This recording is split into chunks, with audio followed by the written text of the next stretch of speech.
The great philosopher Stephen Urkel once said, "Does anyone have any cheese?" But today we meet a boy who would never ask that question. And then we take a close look at the life and times of Sherry Shriner. Exactly who is this woman who was gifted by God the ability to defeat the alien reptilian agenda? Today on Dead Rabbit Radio.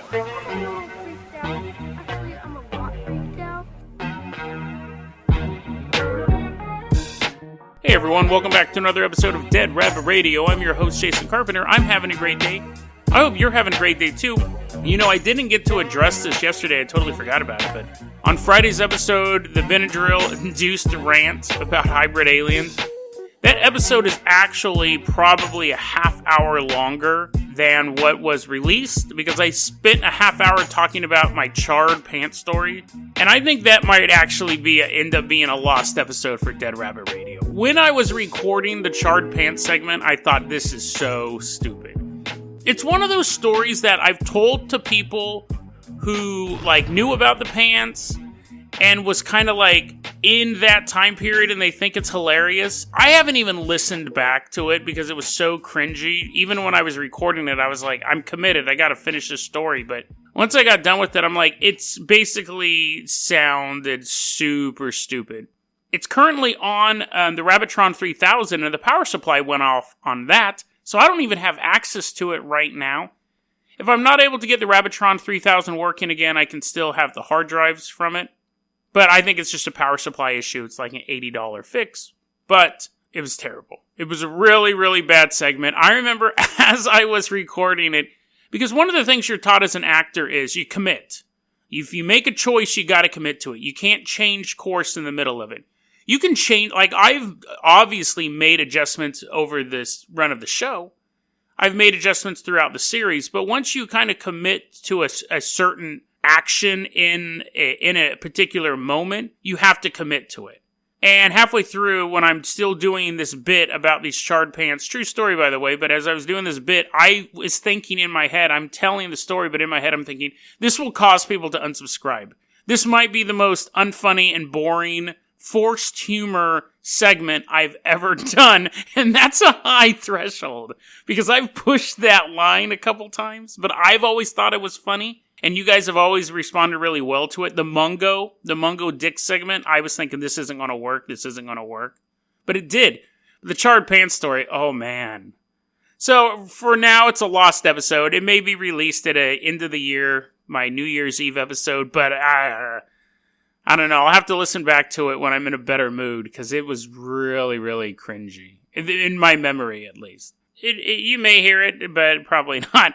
Let's go ahead and get started with our first story here now. Now, the first story popped up. It's currently an inquest, which is the British version of a trial. I think it's actually not a real trial. It's just people asking questions. So I don't, whatever. This is basically an ongoing inquest. They should be done by Friday, but I kind of wanted to cover the story now. I think we got most of the information out that we need. The year is 2017. Well, let's go to England. So let's hop in the Dead Rabbit dirigible. We're going to putter along across the big pond. I think that's the word they call the ocean, like a slang term for the ocean, the big pond, I think. Anyways, we're going to cross this term that may or may not exist. We're going to England. We're going back to the year 2017, so quite recent. We are at, this is a mouthful, the William Perkin Church of England High School. And this is in Greenford, West London. The only reason I know there's a West London, because it's a level on Killing Floor. I didn't even know it existed. But anyway, so apparently there is a place called West London. It's not overrun by zombies, yet. But there's a high school there. And it's lunchtime. And there's a boy who goes, "Oh, mate, I'm so hungry, and I see some food with my peepers. Can I have some of your food, governor?" And his friend goes, "Ah, yes, matey. Here, this is all I got." And as a joke, his buddy gives his hungry friend a little piece of cheese. It's described as half the size of a Post-it note. "Oh, what am I bloody supposed to do with this little thing?" And the kid, both of these boys are unnamed because this is a criminal inquest. They don't reveal the names of minors over there, because this all happened when everyone was about 13 years old. I probably should have set it up a little bit better, but anyways. I'm bloody 13. What am I supposed to do? I'm a grown boy. What am I supposed to do with this tiny piece of cheese? And the boy, jokingly, because what's he going to do with it? He flicks it at another student, and it hits the dude in the neck. Who he flicked it at was a young boy, 13 years old as well, known as Karanbir Singh Chima. And the cheese hits his neck, and he goes, I'm allergic to cheese. I'm allergic to cheese. And he peels the cheese off of his neck and begins rubbing his neck and goes to the doctor. And people are like, what? Like, okay, you're allergic to cheese. Sorry, mate. And they go about their day. And Karanbir goes to, we'll just call him Chima because I can pronounce that better. Chima goes to the medical facility at this high school. The nurse's office. It's not a medical facility. They don't have, like, tables and big lights and stuff. Well, I'm sure they have a table, but it's not like the Umbrella Corporation. They don't have, like, an underground medical facility. But anyway, so he goes there. Now, later on, the first boy who flicked the cheese is sitting in class. He gets called to the principal's office. The principal goes, "What did you do? What did you do to him?" And the kid's like, "What are you talking about?" So Chima had such a bad allergy, and not just to cheese. So this is what he had. This is what his allergies were. He was allergic to wheat, gluten, all dairy products, eggs, and nuts. He was also asthmatic and suffered from atopic eczema, just like really bad eczema on your face. I think it's on your face. But anyway, so he had this whole list of things, and the cheese hit him on the neck, and He goes underground to the Umbrella Underground Medical Facility, and within 10 minutes he stops breathing, and within 10 days he's dead. People are really stunned by this because there's been no cases of anyone ever dying from getting a allergen on their skin. So nobody can figure out what's going on. So eventually, though, they're holding this inquest. That happened back in July 2017. Right now, they're holding this inquest. They're bringing in all these experts. They're trying to really figure out what happened here. And the first day of the inquest was the big news story. People are like, the headlines that you're seeing is teen schoolboy died after pupil threw cheese slice at him, inquest told. And here's another one. Expert calls death of dairy-allergic boy hit by cheese unprecedented. And it truly was unprecedented. They said there are people who've gotten sick from having food they're allergic to put on their skin, but to actually die isn't very likely. It's impossible, actually. It's never happened before, but it happened here. So at a certain point, the school's thinking maybe he ate something at the same time he got the cheese on him. Like, that's the only thing that could have killed him. Well, what happened, the newest update, it's not as clickbaity, because the original, you know how the news works. The first article comes out, everyone pays attention to it, and then no one pays attention to the follow-up stuff. What they think happened is this. The cheese hit him on, it's still tragic, the cheese hit him on the neck, and he began scratching because it was irritating his skin, but because he had eczema, his skin was weaker, and he started scratching the eczema, which caused bleeding, which then actually made the cheese on his skin go into his bloodstream. Knock him out within 10 minutes from that. Super bizarre. And the kids are like, listen, we knew he was allergic to stuff, but I thought he was just allergic to bread. The kid who threw it said, listen, man, I was throwing stuff. We throw stuff during lunchtime. I wasn't trying to bully him or anything like that. He goes, I heard that he was allergic to bread. Because one time he sat down next to a kid eating a sandwich and he asked the kid to move. And the kid who gave the hungry boy the cheese said, I knew he was allergic to dairy, but I didn't know that cheese was a dairy product. I just thought it was yogurt and milk. And on that one, people are like, well, we kind of overheard you saying he was allergic to cheese. And he goes, I didn't say that. I didn't know if the kid was allergic to cheese. I just knew he was allergic to dairy stuff. What's interesting as well, though, is that the EpiPen, so he goes down to the 18th level of this medical facility. The EpiPen that they had on file for him was a year out of date. So the school may be partially responsible, but really the experts are coming in and they're saying this was super unprecedented. People reacted the way they reacted, but we don't really think anything was at fault. Technically, the kid who threw the cheese was at fault, but it wasn't out of maliciousness. He was just playing around. I always think it's weird that people have such common allergies. I know they say that peanut allergy, the reason why we have a rise in nut allergies is because we live in a more sanitized world. Everything is alcohol rubbed. Like, the what's that stuff that you put on? Hand sanitizer. I never use it, so I don't know what it's called. Hand sanitizer.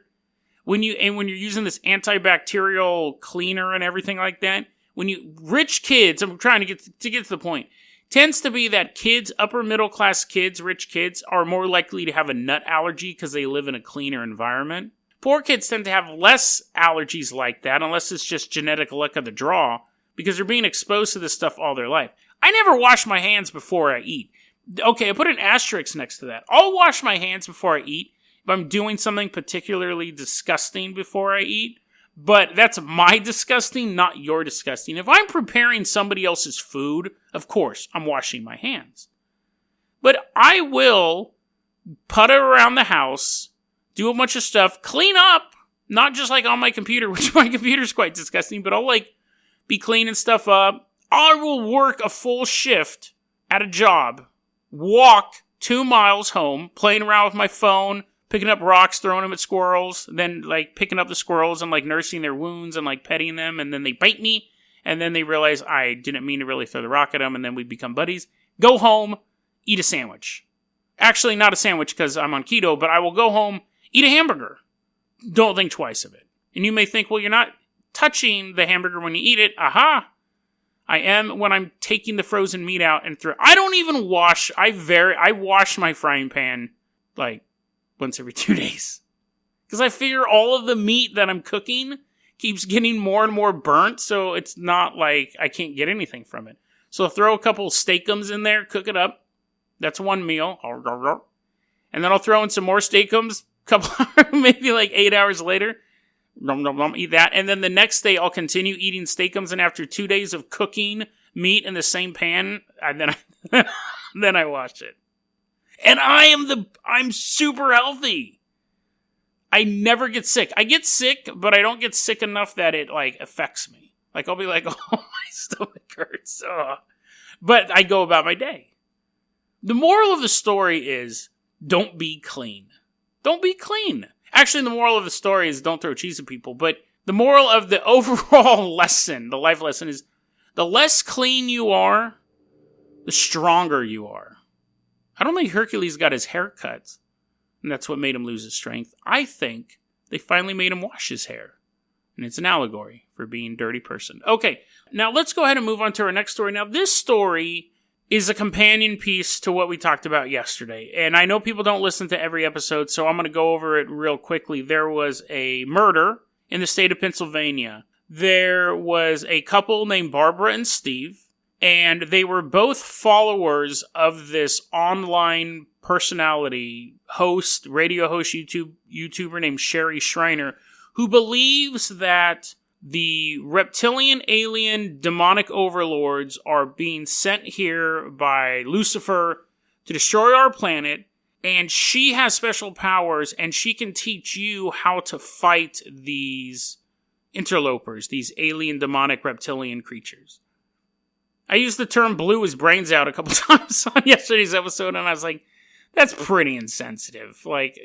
One of his family members may listen to this episode, and that was pretty insensitive, so. But anyway, she shot him. Now, when editing that, I was just kind of shaking my head. So, Sherry basically, in her mind, was right. Barbara was a soul-scalped reptilian who killed one of Sherry's followers. Sherry says, I tried warning him. Sherry also says she remote viewed the killing. And she told us this story where Barbara was watching Resident Evil, which is based on a true story, and so on and so forth. You can go more detail with yesterday's episode, but that's kind of the overview of where we're coming from. An alien, reptilian, demonic army is waging war against humans. Sherry Shriner is a general for the side of good, and she pointed out someone was really a reptilian in disguise, and that person ended up killing a man in cold blood. So you have to ask, who is Sherry Shriner? Coincidence? Did she just happen to pick out the one wacko that she could tell? Out of all these people, she could go, that person's a wacko, that person's probably going to murder someone, and she was right? Like just lucky guess right? Or does she know something we don't? Let's take a look at Sherry Shriner. Now, Sherry Shriner as a whole, and again, I want to say this is all due to an email I got from Gary. There'll be, again, we got 2 more Sherry Shriner episodes coming up. So I want to say thanks, Gary, for letting me know about this bizarre string of events. So Sherry Shriner, let's describe her in her own words. This is how her website opens up. Servant, prophet, ambassador, daughter, and messenger of the Most High God. Just as my ancient grandfather King David stood against the giants in his day with no fear, so will I stand against the giants in these last days with no fear. The Lord is my strength. So she believes, so basically God tells her stuff, which is, you could say that's crazy or it's not. But God tells her stuff, and one of the things he said was that she is the granddaughter of King David. So let's look at her arsenal. She has a radio show. She has at least a dozen websites. She has a YouTube channel, I think even more than one YouTube channel. She has articles that she writes. Hundreds of videos on all sorts of craziness. Pole shifts. Obama's a reptile. Hillary's a reptile. Trump. It's weird. It seems like most of her stuff kind of fell off during the last year of Obama. She has Trump mentions every once in a while, but most of it's really focused on Hillary and Al Gore. When was he ever a threat? Al Gore and Obama and all these reptile stuffs and pole switches and all this like old school conspiracy stuff. Nobody talks about the pole switch anymore. That's so like 2012. But anyways, her websites are littered with it. And you're thinking, okay, great, Jason. You found a weirdo website. It's hilarious because it's all like GIFs. It's all like these. There's just a picture of Al Gore and then it shifts to a picture of a fat alien. And I was like, I miss this internet. I miss this style of internet. But anyways, you're thinking, great, you just found some wackadoo online. She has a Patreon. And she has 8 patrons, which you think, that's nothing. That's probably her and like her mom and her dad and brother and stuff like that. And I agree. When I saw that, I was like, 8 patrons, like she's definitely like small time. If only 8 people are paying her, we don't know how much, she has that hidden, but you can assume anywhere from $8 to $800 a month. So, she did a GoFundMe and raised $154,000. So she has a sizable presence. Looking at those donations, they're mostly small donations. $10 here, $50 here, maybe $100 here. $154,000. So she's not just some weirdo with a laptop. That's me. That's me. That's when you have to sit and think that this is definitely something that's underground and viable. The message that she's saying is resonating with people. So why? Now, there's 2 ways to dissect that, obviously. But first, let's look at why her. When I was reading about this, I thought this is why this deserves its own segment. Because we finally kind of get to look into the mind, in their own words, of somebody who thinks like this. Completely unfettered. We actually get to see, and we can kind of look at a pattern. We're going to do a little psychoanalysis here. But before I say that, the reason why Meg Ryan is so weird looking now is because a reptile's taken over her body. So, again, she has a picture of Meg Ryan when she was like 25. And then she has a picture of Meg Ryan after years of plastic surgery. And she's like, look, proof. There's a reptile. It's like just nonsense stuff. Sherry Shriner in her own words. So, paraphrased, but the same thing. Sherry Shriner has her About Me segment. And she says, when she was a little kid, she would see monsters and demons at the foot of her bed. Terrified her. It would terrify anyone, especially a child. She couldn't figure it out why these monsters were all around her in the dark. She started seeing a taller one at the foot of her bed at night. This one seemed darker and more powerful. And she came to learn that this tall, dark figure at the end of her bed was one of Satan's generals. Sherry Shriner was such a threat to the future of Lucifer's plans that he sent one of his top dogs to spiritually break down this little girl. And that was when she realized that she was going to have a great role to play in the upcoming war between good and evil. Here's a quote. "From the time I was born, Lucifer knew I had a prophetic, I think that's how you pronounce that, prophecy thing, calling on my life, and that as an adult, I would grow up to become one of his arch enemies. I would learn as an adult how to expose, attack, and tear down his strongholds that he would create to control and destroy mankind. To prevent this from happening, he had assigned one of his top-ranking generals to kill me.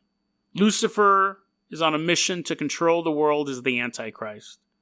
I am on a mission to make it as miserable as possible for him. I despise him." Now, I think that kind of goes with that. I don't think most people are fans of Lucifer. Some Luciferians, but most people despise him. Anyways, thanks for those strong words there, Sherry. So, she's growing up, she has this. Now, at the age of 12, she says, I read the whole Bible. And I just kept reading it over and over and over again. I was fascinated by the end times, more than anything, more than any of the Bible stories. It was a book of Revelation that really, got my gears going. That's my words, not hers. But here are her words. "From the first time I had heard about the second coming of Jesus Christ, I was hooked. That is all I cared to hear about. That is all I wanted to hear about. Nothing else about religion interested me as much. I have seen enough and experienced enough of it daily to know religion itself was hypocritical." So she goes into this thing where she's not a fan of organized religion, she's not a fan of the church, but she's obsessed with the Bible. Now that is, I've met a lot of people like that. But when you devote your whole life to leading this God's army, you might want to be a little more open to the fact that these more learned individuals in these things may know more that you can gain from. But she kind of believes that all a man's church is corrupted by the alien reptilian demons and stuff like that. So there's a thing, too, where the book of Revelation is very evocative. The Bible itself is quite boring, but the book of Revelation is basically a science fiction ending. It would be if Anne of Green Gables ended with an alien invasion. Like the last chapter was just aliens. But the thing is that to understand the book of Revelation, you have to understand the rest of the Bible. There are people who just study the book of Revelation. I also used to be obsessed with the book of Revelation, so I'm kind of speaking from this point of view. And my father, who was a minister, said, yeah, it's interesting and all that, but the illusions and the imagery and things like that in the book of Revelation, really, you have to know the rest of the Bible for it to fall into place. You can read it as an apocalyptic text, as a sci-fi novel, but it works better as a whole. That's why it is a chapter in a Bible. It's a book of the Bible rather than its own book. And also, there's debate who wrote it and whether or not it should even be in the Bible, but that's another topic. But you just can't keep reading the book of Revelation over and over again and have a revelation of your own. You have to study the Bible, and then you go, oh, this is what this part means because this is mentioned in Ezekiel or whatever. But let's get on to the interesting stuff. Okay, so wackadoo nonsense. This woman, she's a young girl. She sees a bunch of monsters and demons and stuff at her house. She can't figure it out. She begins reading the Bible. She begins becoming obsessed with the book of Revelation. She begins completely disregarding all other worldly religious stuff. She doesn't want to focus on it. She doesn't believe in the church. She doesn't believe in organized religion. She believes that the reason why she's so connected to the book of Revelation is because she's basically a part of it. That these demons have been sent to stop her because she is part of the prophecy of a book written thousands of years ago that she's obsessed with. It's the same thing as if someone who reads Harry Potter and then writes themselves into Harry Potter fan fiction. Except she's doing this and thinks it's real and is dedicated her life to making this fan fiction true. But, and this is what I thought was fascinating. This is what I thought was so fascinating. Sherry Shriner's a young girl being tormented by ghosts and demons. Sherry Shriner discovers the book of Revelation, the Bible. She's reading it about age 12. She said she was always praying to God, but she really gets into the Bible when she was 12. She gets into the book of Revelation. She goes to college. She goes to college and she says, I don't know if the demons left me alone when I went to college or if I was just too busy to notice them. So she says they were either there or she didn't notice them. She said that she would work so hard she would go home and just kind of pass out. She didn't have time to think about this war. She always wanted to be a journalist. That's what her career path was going to be. She ends up getting a job at the campus radio station. That ends up turning to making her the director of the campus radio station. She gets a job at a real radio station and at the same time interns at a rival radio station under a fake name. She wants as much experience as possible. She ends up transferring colleges, becoming the director of their radio station as well. Really needs to get, just loves it. She gets her degree in journalism, in criminal science, and poli-sci. She goes to Washington, D.C. Her goal is to work for CNN. She wants to be a political correspondent. And she goes there and she talks to the Washington Bureau and they say, you don't have enough experience to work with us. You have to go here. And then she'd go somewhere else and they'd be like, well, I think you'd be better suited for the Washington Bureau. And she's going in these circles and eventually she gets frustrated. She quits. She moves back to Ohio, where she's from. She gets married, and while she's an unemployed housewife, lo and behold, the demons show back up. And it was from then that she dedicated her life to destroying the army. This is... I read that, and I was like, I know exactly what this is. Growing up, she was powerless and had no direction. And her mind created this mythology where she was important to the world. But when she went to college, she was really important. People counted on her for decisions. She was doing things that were affecting people. Every single day she was moving towards a goal. She knew what she wanted to be. She knew what she had to do to get it. And she fought her way up that ladder and got it. But when she got to a point where she got stymied, where she got to a point where she saw her career and it was just out of reach and she couldn't reach it, and she gave up and once again became basically a little girl with no direction or importance. She was just an unemployed housewife in the middle of Ohio. All of her dreams were over. Everything she had imagined for herself throughout college were gone. In the silence of normalcy, the mythology began again. It's been like this now for decades. She couldn't handle being normal. So she's created this entire mythology. Fascinating insight on someone like this. Being normal is hard. Being unnoticed and visible outside of your social circle is very painful for a lot of people. Some people are totally fine with it. I think most people are totally fine with it, but there's a good chunk of people that they need something more. They need direction. They need a myth about them. Most people, though, I really wish I was a lead guitarist for a band, but I'm 44, I have 3 kids. Just a dream. Maybe they'll pick up a guitar and play with their buddies on the weekend. Maybe they'll just play in the garage by themselves. They're kind of holding on to that, and that's totally fine. That's kind of just like a hobby thing. And you think, I wonder what could have been if I'd kept going with it. That's not really what we're talking about here. We're talking about somebody who, by their own admission, was King David's granddaughter, who was a major player in the end of the world. But once she got busy, all of that stuff disappeared. Her entire length of college, up until the point where she moves back to Ohio, she is not plagued by demons. Which really shows that they don't plague her at all. Because if they really wanted to take her out, they would take her out when she was most stressed. Working multiple jobs and trying to get school done and during finals. That's when the archdemon of Lucifer Ball Barrett would show up in your dorm room and start knocking stuff over, deleting files from your computer, pooping on your cat. That's, if any of this was real, that's when it would attack you when you were the most stressed. Not when you're sitting silently at home and the only thing to keep you company is the baby monitor so you can hear your baby softly snore in the other room. But in that moment where she realizes I am normal again and I don't know what's coming next in my life, she creates this myth. And I don't know if it's sad, but I don't know if it's weird. Other people are falling for this myth as well.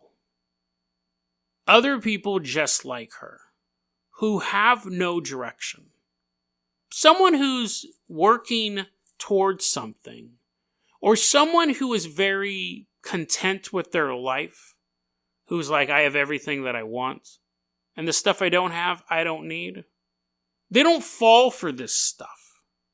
They say generally people who fall for cults are too smart to fall for cults, and that's true, because you can have someone who's very smart, but empty. People who have fulfilling lives, which is trust me, is very hard to tell. You'll meet people, and they seem like they have it all, and then you talk to them for a while, and you realize that there's like a chunk missing from them. But if someone sells you the line that, listen, it's you and me, there's a war coming, and they don't see it, no one sees it, but I see it, and I know you see it, and together we can change history. Are you with me? That message resonates with people who have a hole inside of them. It's very, very easy to exploit. Very easy to exploit. I remember long before I did the podcast, I was talking to Lana and I said, you know what, I was thinking I might become a cult leader. And she goes, please don't. Please don't. Because once you realize how people tick, it's super easy to manipulate them. And I'm really good at that. She's like, please don't. Because she could almost, in a flash, see the disaster that would unfold. Sherry Schreiner's not an outlier either. She's just one of thousands, really millions of people out there who manipulate others. She does it in a weirdo, alien way, and we're going to talk about some of her more bizarre beliefs tomorrow. That littering can actually defeat aliens. That enough litter made of a special component can destroy UFOs. We'll talk about that tomorrow. But we live in a world where almost everyone has a hole inside of them. That's not a sexual joke. But what's interesting about this little biography of Sherry Schreiner is that it made me realize at least, that even the leaders of these kooky groups are also empty, are also missing something. They need that mythology to be true as much as they need you to believe that mythology to be true. The only difference between Sherry Schreiner and anyone who follows her cult is she started the website first. She was the first one to put these beliefs down. But mentally, spiritually, she's just the same as every other member of one of these groups. And it's a warning to all of us to make sure that we don't let ourselves get to that point where we become so empty and so unfulfilled with our lives that we'll look for anything to give us meaning. DeadRabbitRadio@gmail.com is going to be our email address. You can also hit us up at Facebook.com/DeadRabbitRadio. Twitter is @JasonOCarpenter. Dead Rabbit Radio is the daily paranormal conspiracy and true crime podcast. You don't have to listen to it every day, but I'm glad you listened to it today. Have a great one, guys.